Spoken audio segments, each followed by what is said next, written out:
आपने क्या सोचा कि आपको ऐसा लगा कि कबीर के दोहों के साथ आप रीजन फाइनेंस को कंबाइन करके थोड़ा आसानी से समझा सकोगे? What was the thought process for that? जैसा कहा मैंने कि चूंकि अगर आप भाषा ये रखते हो हाँ जो लोगों को आसानी से समझ में आए। जी। कबीर टुडे, अगर हम साउथ का थोड़ा सा हिस्सा छोड़ दें तो हाँ अक्रॉस इंडिया लोग कबीर को पढ़ते हैं, सुनते हैं। राइट। कबीर के बारे में, कबीर के भजन बहुत आज गाए जाते हैं। तो कबीर वॉज नेचुरल चॉइस। और जब मैं दोहे पढ़ रहा था तो फिर मैंने रहीम के भी कुछ दोहे मुझे जो कंठस्थ थे, तो मुझे लगा कि अच्छा हम दोनों को पढ़ते हैं। दूसरी चीज ये थी कि कबीर और रहीम दोनों के मामले में एक चीज है कि इन दोनों को हिंदू और मुसलमान दोनों पसंद करते हैं। जी। तो वो जो फाइट है ना कि ये इधर का है, राइट का है कि लेफ्ट का है, वो यहाँ कोई आके इशू। निल हो जाता है। हाँ हाँ, तो यहाँ आके नील हो जाता है। बहुत सही बात कही।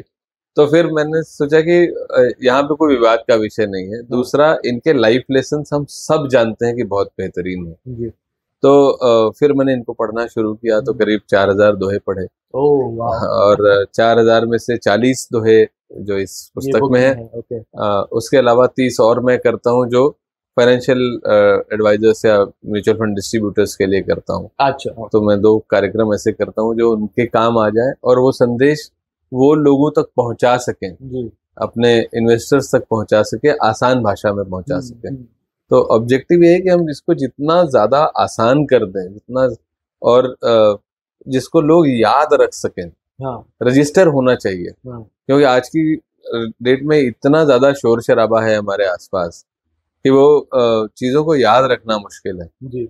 तो लेकिन दोहे जो हमने सुने बचपन से वो याद रहते हैं। याद है। दादी नानी की कहानियां याद रहती हैं।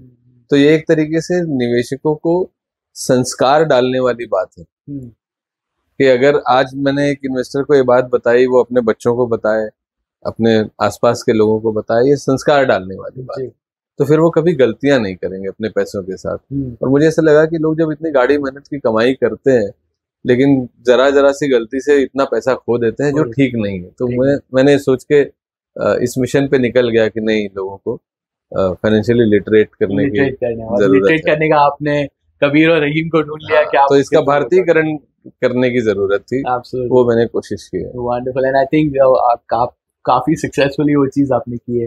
पर ना मुझे एक चीज समझना है कि जैसे again Kabir and Rahim, if I am not wrong, I think they were more on spiritual side. लोग स्पिरिचुअली ज्यादा वो वर्कआउट करते थे। सो आपने वो क्या वर्कआउट किया कि आपने वो स्पिरिचुअल एस्पेक्ट लिया, फाइनेंस लिया और उनको दोहों में कन्वर्ट करके दोहोनॉमिक्स क्रिएट किया? तो अब जैसे हमारे यहाँ हिंदुओं में एक कहते हैं कि सरस्वती और लक्ष्मी एक में नहीं होती है। okay. जिस बात को मैं नहीं मानता हूँ। मैं इसलिए नहीं मानता कि हमारे यहाँ एक सुबह उठ के ही एक्चुअली एक श्लोक पढ़ा जाता है। लोग अब तो सुबह उठ के लोग व्हाट्सएप देखते हैं, लोग लोग श्लोक पे विश्वास नहीं करते। लेकिन एक श्लोक है कि कहते हैं कि कराग्रे वसते लक्ष्मी, यहाँ पे लक्ष्मी है, कर मध्य सरस्वती। तो एक ही हाथ में लक्ष्मी और सरस्वती है ना, तो वास है, दोनों रह सकते हैं, है ना।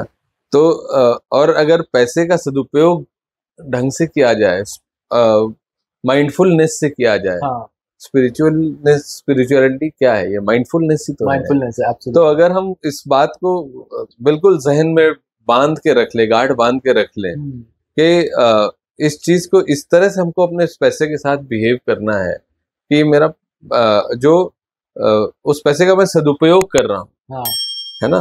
तो ऐसा नहीं कि वो आमतौर पे हम जैसे बात करते हैं पैसा कमाने की, रिटर्न जनरेट करने की, तो लोग तुरंत उसको एसोसिएट करते हैं ग्रीड से।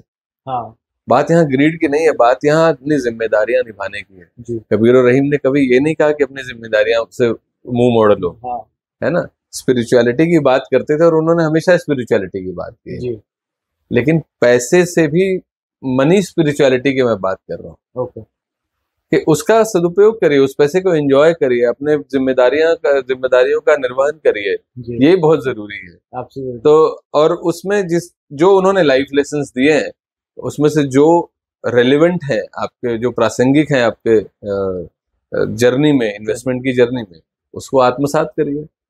Wonderful wonderful. एक एग्जांपल हो जाए। तो रिटायरमेंट प्लानिंग पे लोग ध्यान नहीं देते हैं, या मेरा जो फेवरेट टॉपिक है वो रिटायरमेंट प्लानिंग से ज्यादा मैं फाइनेंशियल फ्रीडम की बात करता हूँ कि फाइनेंशियल फ्रीडम, क्योंकि आज के ज़माने में आप कह लो कि रिटायरमेंट तो 60 साल में रिटायरमेंट पे आदमी, आप जैसे यंग लोग बोलेंगे अरे अभी तो बहुत टाइम पड़ा है ना, अभी से मैं रिटायरमेंट की बात क्यों करूं। तो लेकिन कबीर का एक दोहा जो मेरे दिल के करीब है, जो मेरे लाइफ की फिलॉसफी भी है, तो मेरे घर के बाहर भी मैंने लगा के रखा हुआ है। तो कि चाह मिटी चिंता मिटी मनवा बेपरवाह। ओके, मतलब ना मेरी डिजायर है ना मेरी चिंता है। आई वॉन्ट टू एक ऐसी स्टेज पे मैं लाइफ में पहुंचना चाहता हूँ जहाँ चाह ना हो चिंता ना हो। मैं बेसिकली मैं रैट रेस का हिस्सा नहीं बनना चाहता। चाह मिटी चिंता मिटी मनवा बेपरवाह। Now I am a flying bird हूं मैं, आकाश में घूम रहा हूँ अपनी मर्जी से। जिसको कुछ नहीं चाहिए वह शहंशाह। तो जो राजा है वो भाग रहा है, वो उसको भी रियासत चाहिए। जो शहंशाह है वो बोलता है अभी बस हो गया, बस हो गया। हाँ, तो आप दिल के शहंशाह हो जाते हो जिस दिन वो फाइनेंशियल फ्रीडम उस अवस्था को। उसके बाद तो अगर यहाँ पे भी आपको बात समझ में नहीं आ रही और थोड़ा सिंप्लीफाई कर, तो मेरे लिए फाइनेंशियल फ्रीडम क्या है? कि मैं सुबह दौड़ने जा सकता हूँ, मैं जब मर्जी तब खेलने जा सकता हूँ। हाँ, मैं कई प्रोग्राम्स करता हूँ, जैसे पैसे की पाठशाला करता हूँ स्कूलों के लिए, मैं फ्री में करता हूँ। हाँ, मैं पब्लिक स्पीकिंग करता हूँ, मैं लिखता हूँ, मैं बोलता हूँ।